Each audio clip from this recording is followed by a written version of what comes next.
Welcome, everybody. As always, we will wait a little bit until most people have the time to join, but we are very excited to start today's webinar any moment now.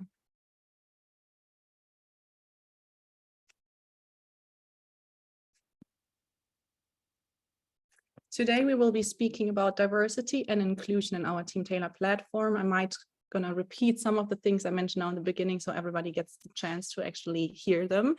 But we are very excited to have so many attendees today. We welcome you to that session. As you can see, I'm not by myself. Today, I have with me my colleagues Salma and Ines, who will be helping you with questions in our Q&A chat. As always, when we start with the webinar, we would love for you to go into this Q&A chat and let us know where you're watching from. So wherever you're sitting right now, it's always really fun to see where people are tuning in from. And then we have a little warm up and also have some time so more people can join. So please go ahead and find the Q&A session to say where you're from.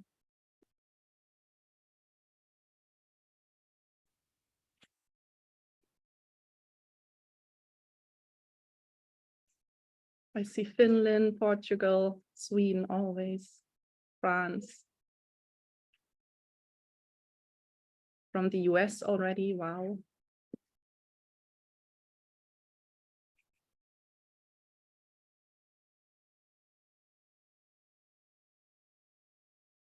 We will, as always, record the session. So if you want to rewatch something or share it with your colleagues, you will find it, as always, on the resource hub from Team Taylor if you would like to take a look at this. But of course, today you have the great chance to ask questions live, and then Salma and Ines will help you with answers.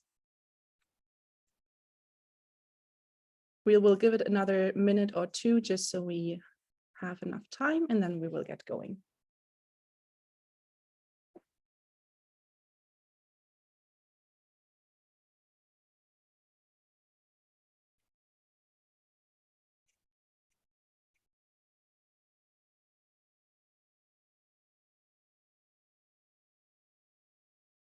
Okay, I will slowly start, but as I said, we will record everything. So if anybody knows colleagues are joining later, there's no worries. You will find the recording later on the resource hub. But now, one more time, officially welcome to this product knowledge webinar today. We will be going through how to use your Team Taylor platform in order to have more diversity and inclusion during your recruitment process. I have with me today Salma and Ines, my colleagues, who will be answering questions in the Q&A function. So if you would like to, you can always go ahead, find the Q&A function on the bottom of Zoom, and then ask ahead with questions. Please make sure to ask questions that are actually related to the topic we are speaking about today. If you have any questions that are related to anything else, you can always, of course, contact our support team in the platform. All right, so I think we will get slowly started. We have today prepared the diversity topic in terms of obviously the recruitment process. So what I want to highlight is that we will not go through why you want to work with diversity or how you can do this, but instead we want to show you tools in Team Taylor, in your own Team Taylor platform, that will help you to reach those strategic goals that you have set yourself. Every content that you see today will be demo content, so there's no real data, but everything will be just made up from us in order to show you good examples. I will go ahead and start sharing my screen, and then we can slowly get started. Okay, so as I mentioned, this is a demo content, and usually one thing that we can always talk about would be the topic of the career side. As you might know, we've had a webinar in the past about how to work with targeted content on your career side when it comes to employer branding. This is definitely something you could take a look at if you want to. You will find this on the resource hub as well. But today, for the sake of this product webinar, we want to focus on the actual job ad. So we will not go too much into detail how you can put the topic of diversity into the career side. So let's go to one of the job ads. We will take a look at the marketing manager job ad. And here we see now a very classic job description. Something that I want to highlight, we don't want to go too much into the job ad because, most of you have probably created job ads before. You will feel comfortable creating those. Something I want to highlight, though, is the point of having a very clear description of the requirements that you are expecting for applications. So the more clear you are in the job description, the easier it will be for you later on to, first of all, have valid applications, but also be able to reason why you might move forward with somebody or not. So here we have just one example. Of course, the more, hands-on you can make it, the better. Like having at least 5 years of experience can be a really great criteria to really, filter what applications are really good or not. So having clear requirements is always a good thing to do. Something I rather want to focus on, though, is the supporting content we have below the job ads. So when you create a job in Teamtailor, all this information comes actually from when you create the job. And then, of course, a lot of you will already also work with job ad templates. We also have the option nowadays to create templates for the supporting content that we see below the job ad. So here, for example, you could have a short statement about diversity. You can show that you're an international team. You could have an FAQ function, perks and benefits. There's so many things you can actually show here in order to position yourself as a company and show candidates that they can be comfortable to apply to jobs. If you want to do this, you can go ahead into your platform to the content page. And here you have the option to click on the plus on the top right corner, template, and then create a template. The good thing is that you can create as many templates as you want to. For the sake of this webinar, I have created one standard template. And you can see that we have a few things here we cannot edit, and that is because they come from the actual job creation. So when you create a job, this is when you add all this information. So on the right side, you just see some example in order to picture what it would look like.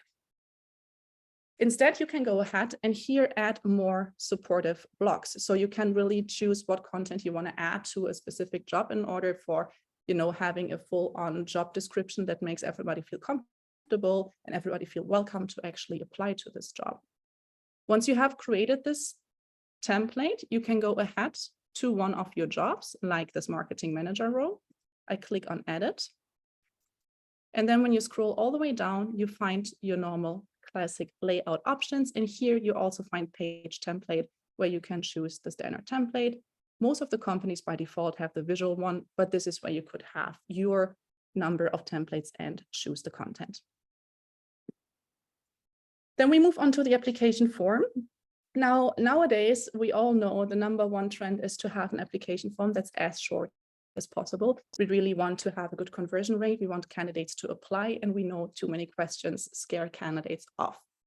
However, this has kind of led to the idea of having a very, very short application form where you really just get any application that comes in. We want to motivate you to think about screening questions you could be asking in the application form. So for example, if you ask, how many years of relevant experience do you have? We have those question types that make it very easy for the candidate to reply to this question. The good thing is that it's not those systems anymore where you have to go through 10 pages of questions, but Teamtailor has a very modern way for candidates to reply to these questions, especially also on mobile devices. So it's not something where I have to sit on my desktop and go through it, but I can do it right away in the moment. Of course, we can skip the video question in this case. We have another screening question here that would be, are you willing to travel for work? Classic. Do you speak English fluently? There are so many things you can ask that really help you to quickly evaluate how good a candidate would be for the specific role. Then we have the classic personal information. Something I quickly want to show you is that we can use an anonymous feature as well. We will go through that in a minute, but I want to show you that if you have activated this feature, we actually show this to candidates. And of course, this can also decrease the barrier to apply if I feel like I might be, having worse chances otherwise. And then the candidate would submit the application. So we will do a very quick example. So let's say test.es, submit application. And this is what I want to show you now. So what you can do in Teamtailor as well is create a survey. And a very classic example would be creating a diversity survey. You have the option to either send anonymous surveys or surveys that you can actually connect to candidates. Connecting it to the application form, like in this way, is a really nice way to really gather a lot of data, because a lot of candidates are in this mood of sending an application and don't mind sending a survey as well. Of course, we will not force candidates to do so, but they can always decide to not take part of a survey. But if they do, then it will look very similar to the application form. Now, in this case, we have actually an equal opportunity survey in Team Taylor that you could use because it's very needed for the UK market. And of course, you could take this and adjust it a little bit, or you create a survey from scratch. So what you see here now is just a classic example, but you could use whatever you feel like is necessary. And then by sending this data in, the system will start collecting your target group's information, basically.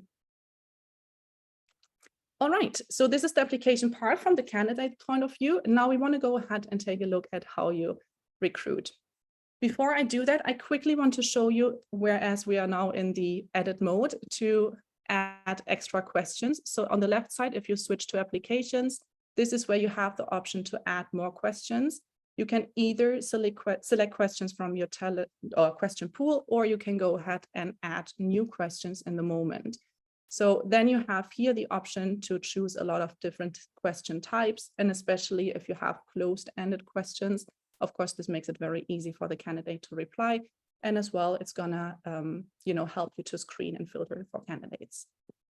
Additionally, below that, you have the option to attach a survey to the application form.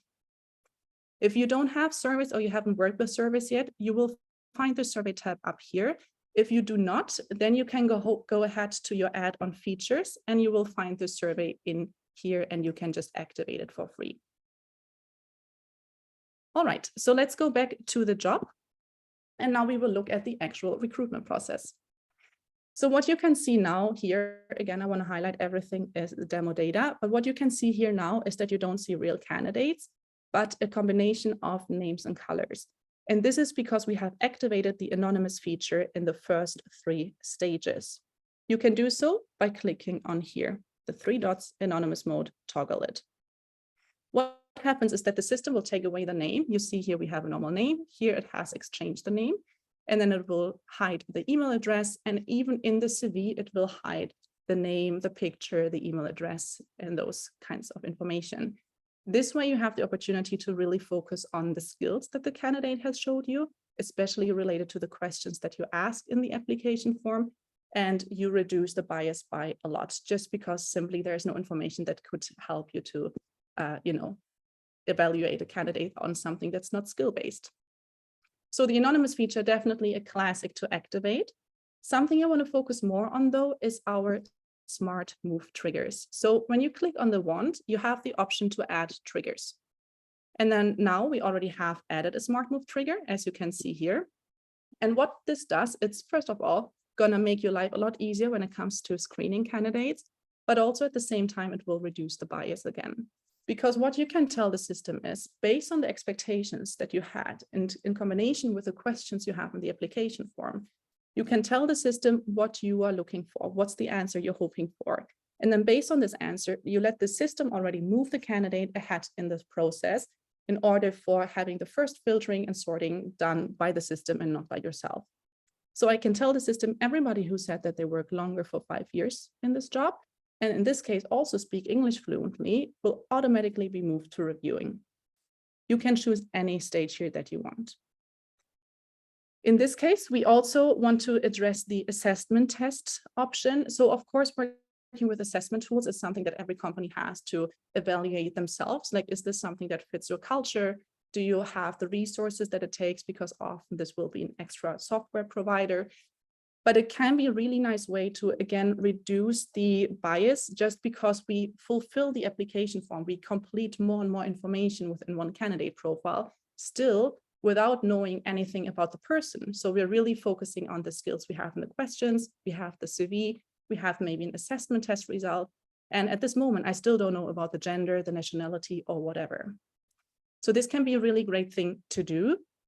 If you want to, then you can, of course, in this case, go ahead and move the candidates with a smart move right away to the assessment test stage and not first into reviewing. So if you have it in an ideal setup maybe, or one of the options for an ideal setup, then you could have screening questions smart move in the inbox stage.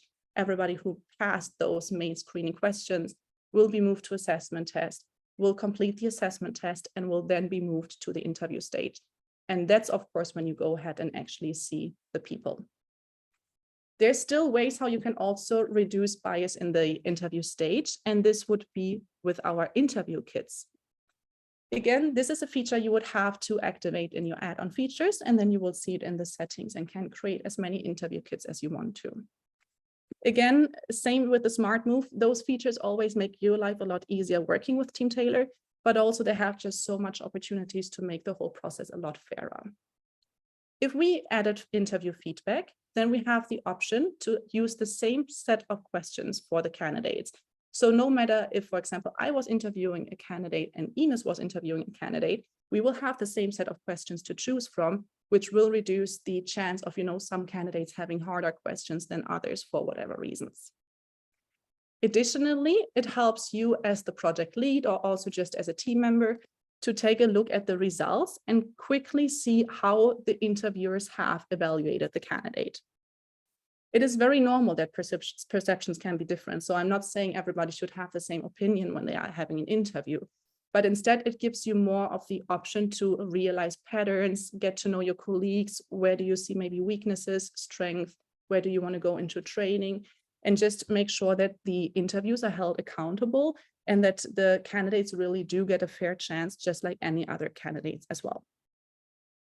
Especially nice that is for the scorecards, because of course, in the best case, the evaluation or the rating will be quite similar. In case it's not, like here, for example, where I gave Adam a 2 for being independent and Alex a 5, then of course, this can be a good thing to, go more into detail with, like ask the interviewer, why did you give a 2? Why did you give a 5? Just understand the situation. As always, even more so when it comes to diversity and inclusion, it's really hard to just, analyze right away, but we want to first understand what's happening. We want to get a full picture. We want to just have a very transparent and clear process in order to then recognize where we want to maybe go more into detail and maybe work on the methods or structures we are working with. So the interview kit is a really nice way to have interviews in a fair process without running into the risk of, then starting to rate or review candidates based on anything that's not skills-based.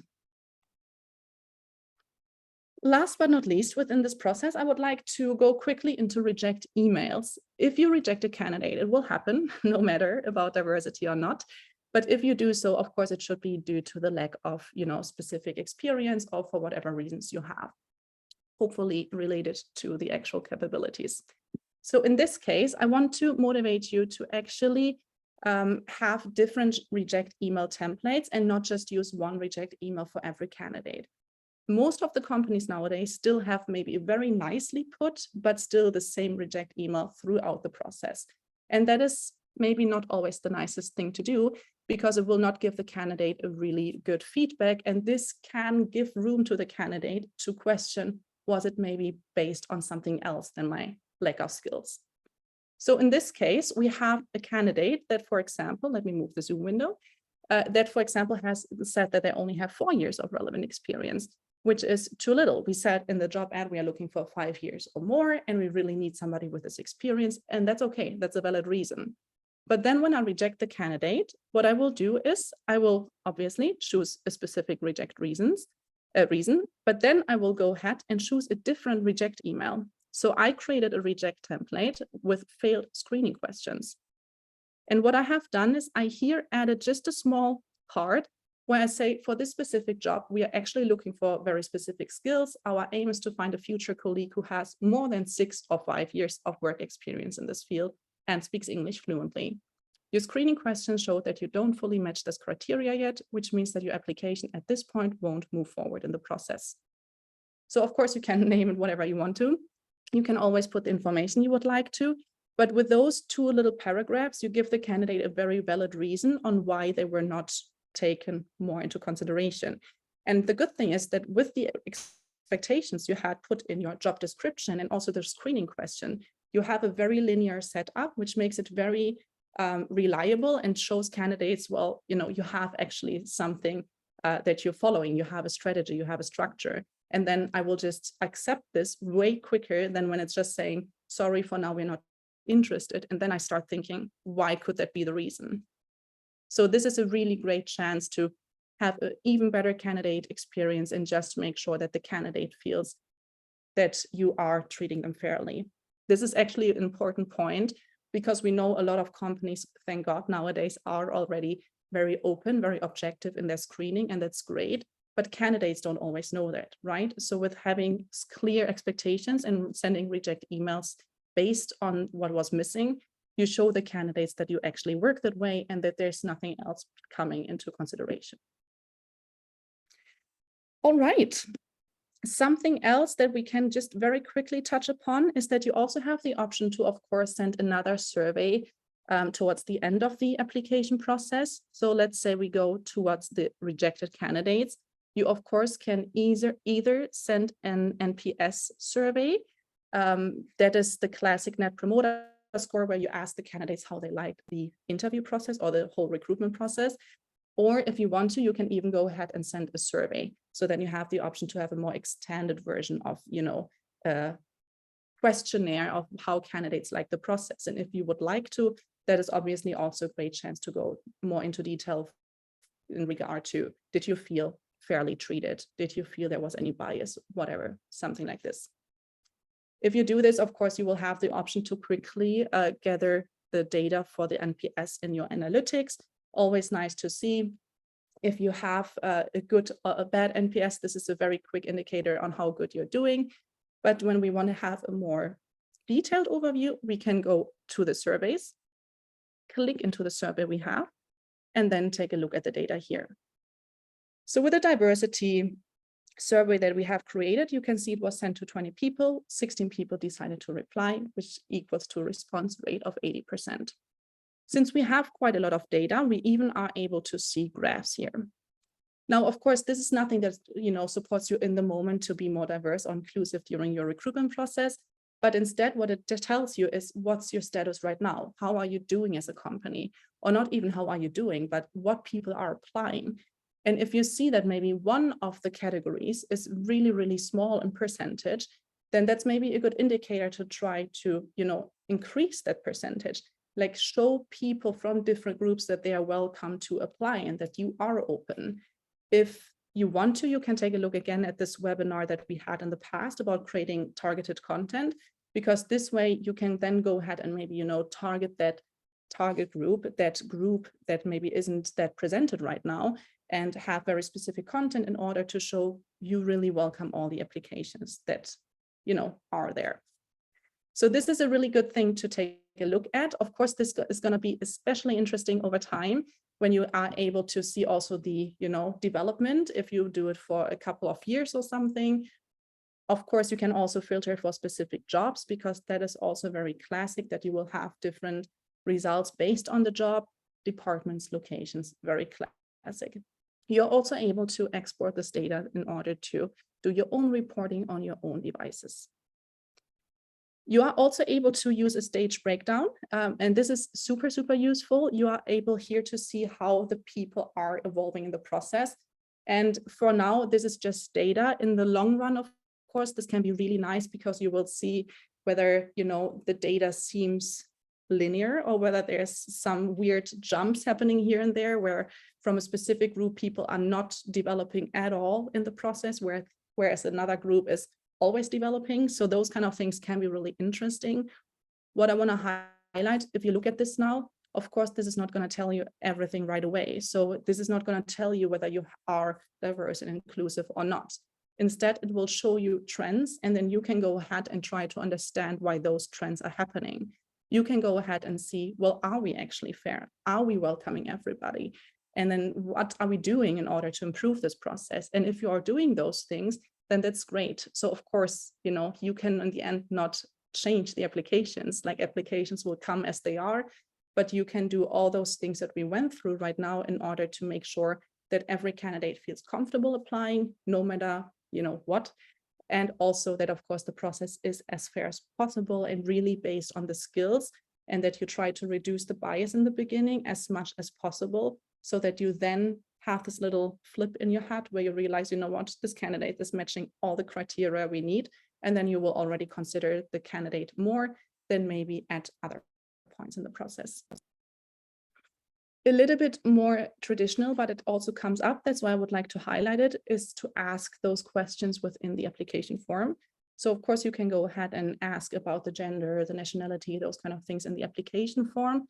It is a bit more conservative in terms of, as I mentioned in the beginning, we try to keep the application form short, but of course you can do so, and then you will be able to see this within the application forms as well. So if I go back to Adam in this case, you could start, of course, you would see first of all the questions, and then you could add this as a tag, as a custom field, which gives you the option to have custom reports later on.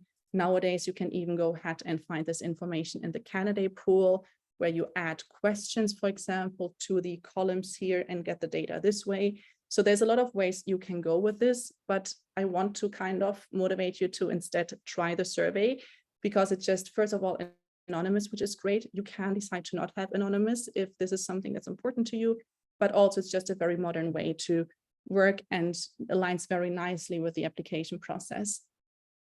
That's, I guess, the main point in this case.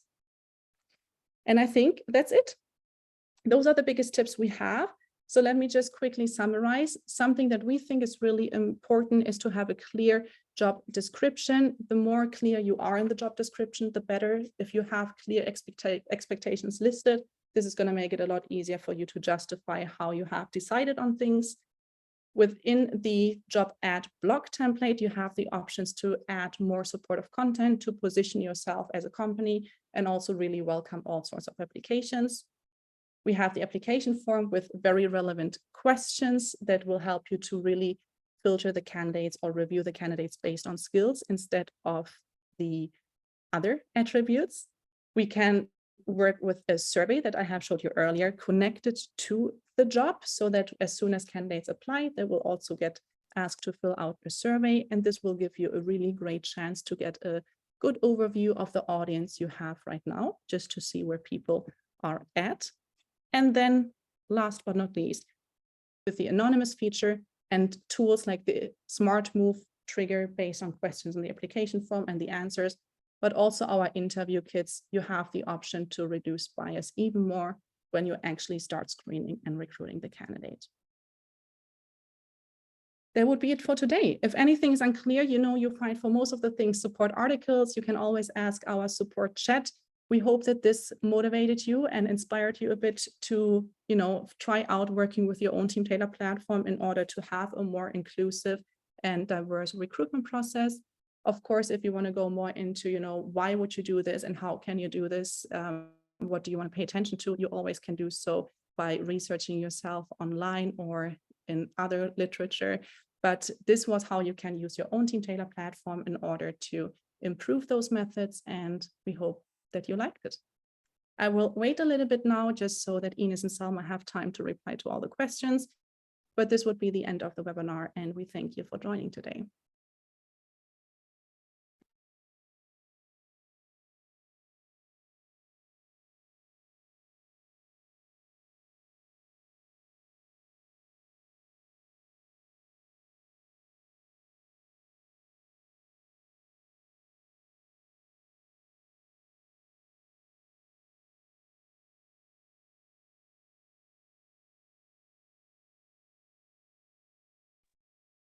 I believe we are slowly done with all the questions. If anything is unanswered, just go ahead and ask the support team or reach out to us. But otherwise, thank you so much for joining today. And hopefully we will see you again next time during the next product knowledge webinar. Have a good day, everybody.